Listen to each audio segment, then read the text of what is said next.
កស្បូវកណ្ដងបងកូននាងផ្សាជីវភាពល្អកូនកូននាងមានប្រកូនអ្នកមានសង្យូបងបានសន្យាចប់ការសិក្សារៀបការនឹងអូនបងចូលដល់ក្រុង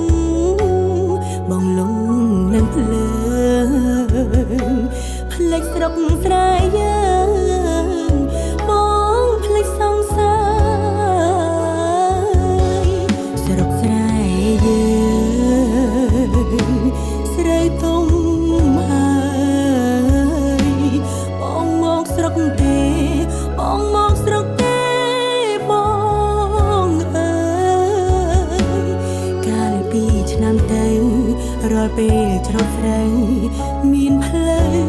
បងកាយកូនដើរយំជ្រៅ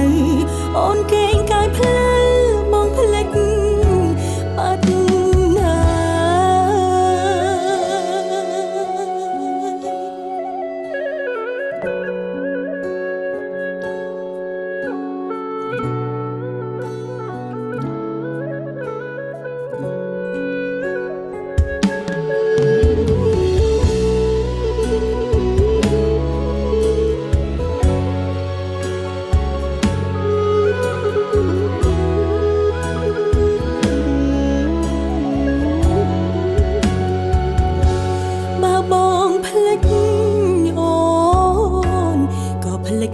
ទៅចោ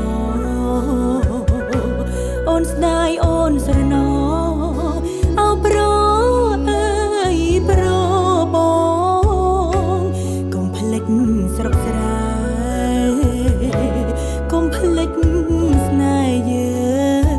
ងធ្លាក់ខ្យល់ពីជើងអូននៅអាំងភ្លើងចាំបងស្រុកស្រែយើងស្រីទុំហើយបងមកស្រុកទេបងមកស្រុកទេបងអើយកាលពីឆ្នាំទៅរាល់ពេលច្រូតស្រូវមានផ្លូវបងកាយកូនដើរយំជ្រៅអូនកេងកាយផ្លូវបងផ្លេចអងហើយធ្លាក់ខ្យល់ពីជើងដឹងឃើញរឿង